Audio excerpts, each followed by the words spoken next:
Bitcoin, blockchain, ICOs, Ethereum, and all the rest. Are cryptocurrencies the 21st century unicorn, a speculative bubble, or the future of money? The CryptoCast will help you understand the rise, the fall of digital currency, the highs, the highlights, the potential, and the lows, the scams, and pitfalls. I'm your host, Jason Hartman, and we'll talk with some of the biggest names in the space. CryptoCast is your resource for all things crypto. Let's go.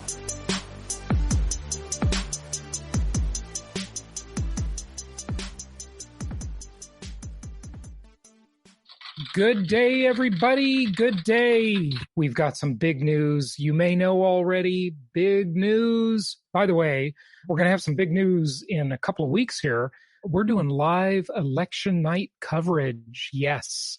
So for all of you friends out there who are politically inclined, but focusing really on the economic aspect of political life, how does it affect taxes, monetary policy, fiscal policy, those kind of people who are interested in those topics. If you want to come on the show on the live stream, join us on election night. So I wanted to throw that invitation out there. Let us know. You can reach out through jasonhartman.com and let us know if you're interested in joining us for that. You can come on for just a couple of minutes to say hello, and we'll do the play-by-play on this crazy election season we have, an absolutely crazy one.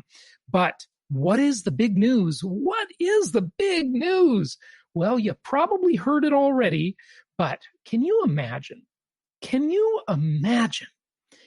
if one company controlled almost all of the world's access to information?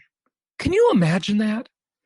Could you imagine if your ability to know something, or to even not know what you don't know? I don't know. Did that make sense?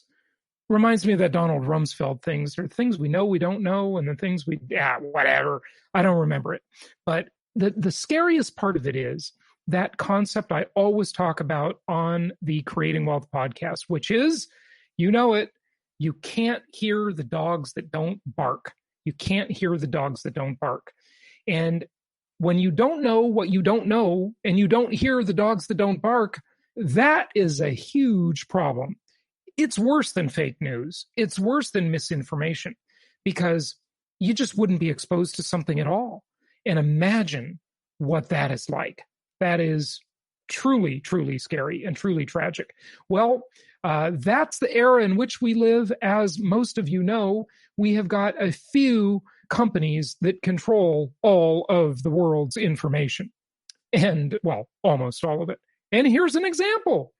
So this one company that is really wants to be thought of as many companies, like 26 letters in the alphabet. Yeah, you know what I'm getting at. So look at the dominance they have in the search market.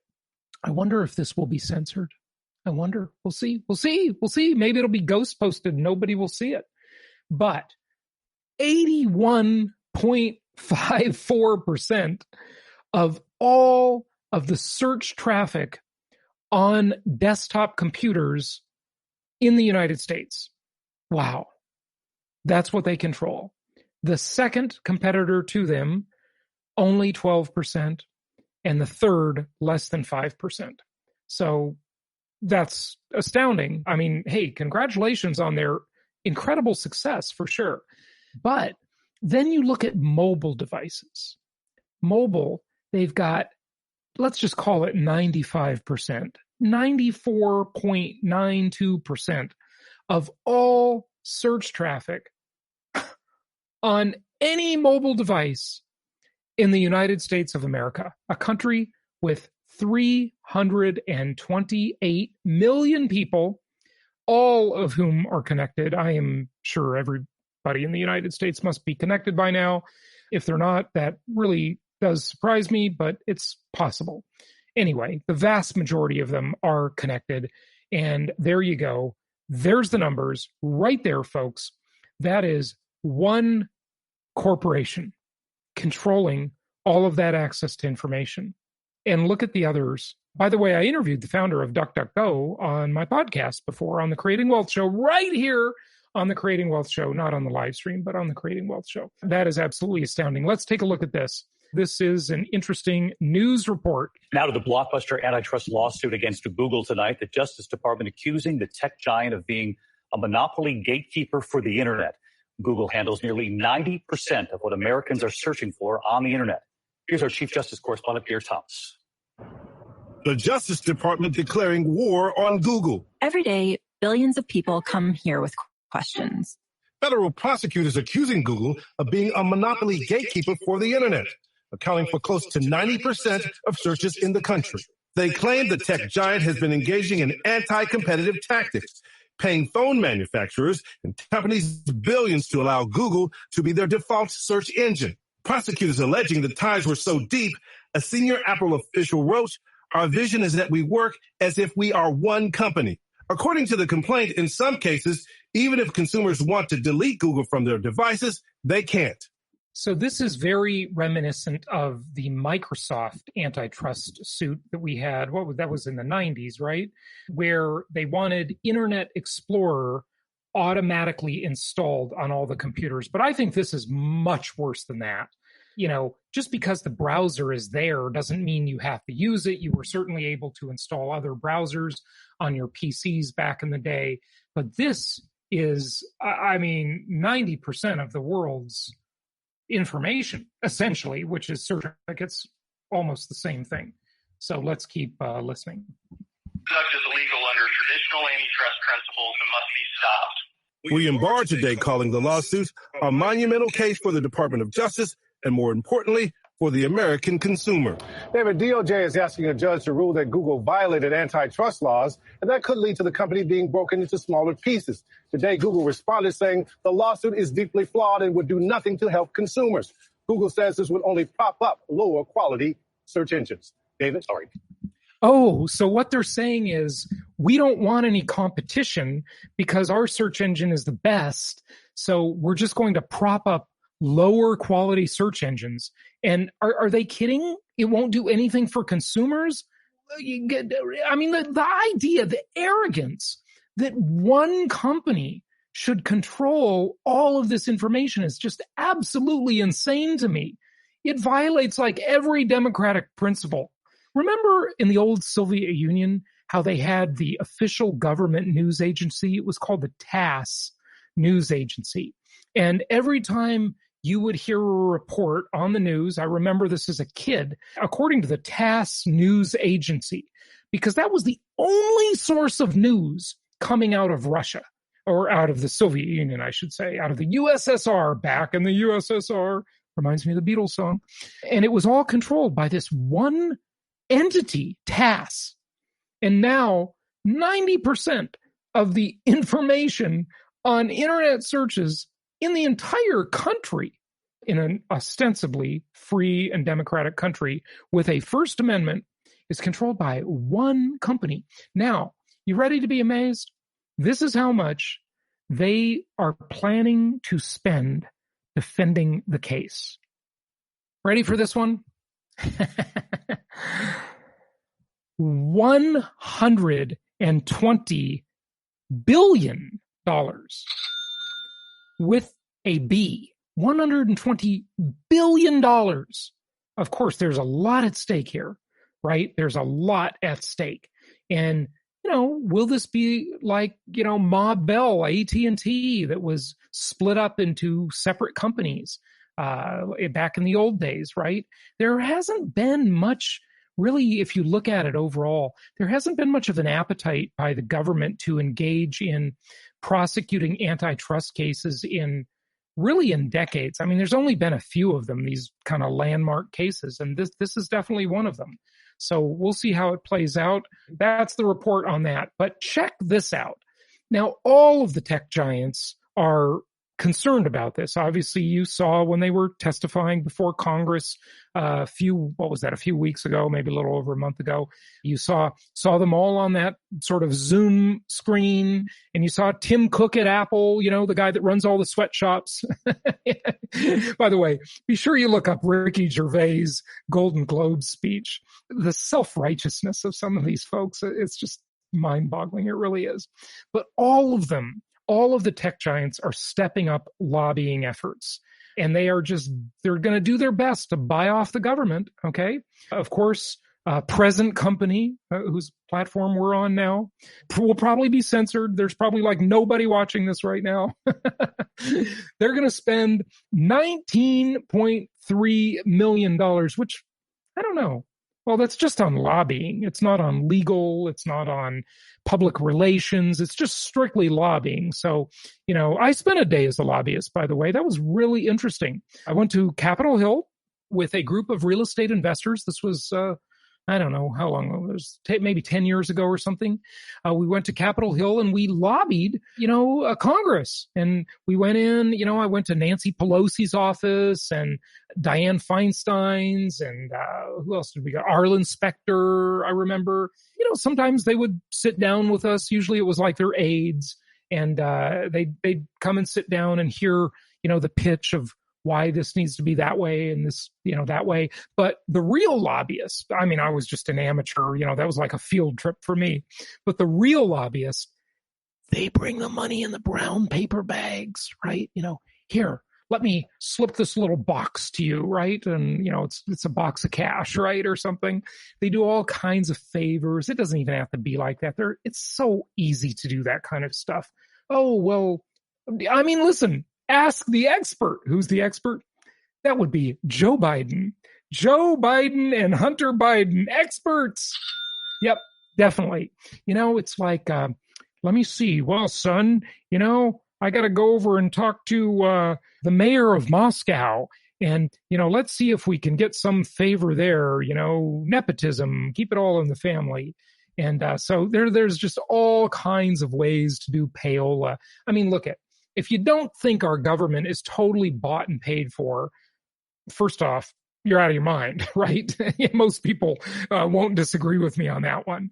But first of all, learn about Citizens United, that famous case, Citizens United. Okay, that famous case. I'm sure there are many documentaries on it.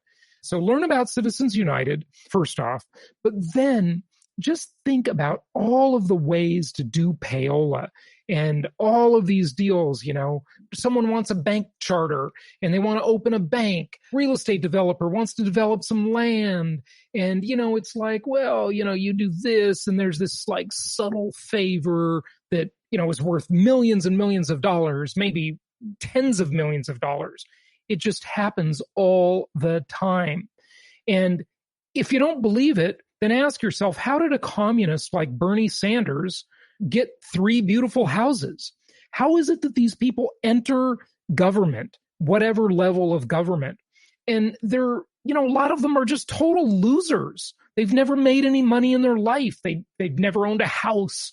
They've never invested in anything really. They've never run a business. Yet they're in Congress, or they're in any part of government. Doesn't matter. Doesn't have to be Congress. But Congress is a good one because, hey, where's the House Ways and Means Committee, right? That's the powerful committee. So that taxes and spends, and they're in government for 10 years, and suddenly they're wealthy. How did that happen? They're making what, $180,000 a year with their government job, which they got some nice perks and benefits too. But how did they become multimillionaires doing that job on that salary? I don't get it. It's just kind of amazing how that happens. It really is. But look at the lobbying effort. They're all stepping it up. You see here from 2010, 2015, now 2020, lobbying efforts have doubled in the last 5 years for most of these companies, whether it be Facebook, Amazon, Alphabet, which is Google, or Apple. All of them. They're all really getting into the business of lobbying. So anyway, more to come on this stuff. Maybe I'll just give you another tidbit here before I go. I didn't get a chance to talk about this yesterday, but the digital dollar is coming. And I've always said the cryptocurrency that is going to take over the world, that's going to be the digital dollar. It's not going to be, and I'd love to be wrong about this. I want to be wrong about this. It's not going to be Bitcoin. It's not going to be Ethereum. It's not going to be any other cryptocurrency. It is going to be a cryptocurrency, a digital currency backed by the two most powerful entities the human race has ever known. What are those two most powerful entities? Governments and central banks. No cryptocurrency has a standing army. No cryptocurrency has a fleet of 12 aircraft carriers. Okay. That's what the dollar has. So all of this crazy stuff about, the dollar's not backed by anything, these arguments are just nutty. Okay. So yeah, that's the deal. So you can see the steps toward it now. They're talking like, China is rushing to develop their digital currency, right? And, I'm not against digital currency. I think it's great. But the way it's going to be used and abused is going to be terrible for us little citizens. It's going to be Orwellian. It's going to be a complete loss of spending privacy and a complete way to treat us all as puppets on a string. So that, think about it, when that cryptocurrency is put into the app on your phone, on your mobile device, the government can do things like make it expire. They can say, okay, this expires at the end of the month, so you have to spend it before it expires. Or maybe its value declines like they used to do on gift cards, and in most places that's illegal now because it's a scam. By the way, don't buy gift cards ever. That's the ultimate fiat currency. You're trading dollars that are widely exchangeable for gift cards that are hard to use, access, have expiration dates, all that stuff. Right here, I've got 3 Banana Republic gift cards I haven't used, and they all have like varying amounts of monies. I got to scratch the thing off the back and figure out how to put them together just so I don't lose my money. I got another one here, an American Express gift card. This is total money, folks. Okay, don't buy those, and don't buy them for other people either. They're just, it's a whole different thing. But of course, this kind of thing will help prevent money laundering, as the article says. It'll help prevent illegal activities, drug smuggling, arms dealing, etc. But it will also prevent a lot of freedom because one of the few freedoms that you have with good old hard cold cash is spending privacy. You can spend your money with a relative amount of privacy if it's not electronic money, right? If it's not on a credit card, etc. And so that's something to be very careful of. But it's coming, and the technology will be great. They'll make it super convenient. But again, we've got to be forever vigilant for our freedoms and our rights and, democratic values, which, by the way, these big tech companies are not acting with democratic values. Clearly, we see that.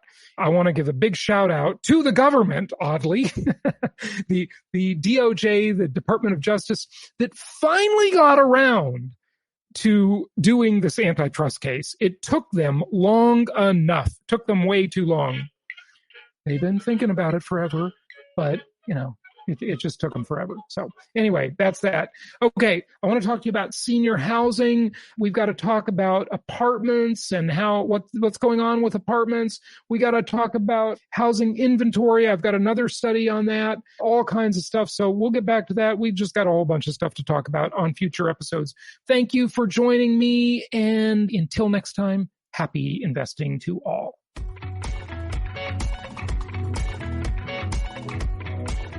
Thank you so much for listening. Please be sure to subscribe so that you don't miss any episodes. Be sure to check out the show's specific website and our general website, hartmanmedia.com, for appropriate disclaimers and terms of service.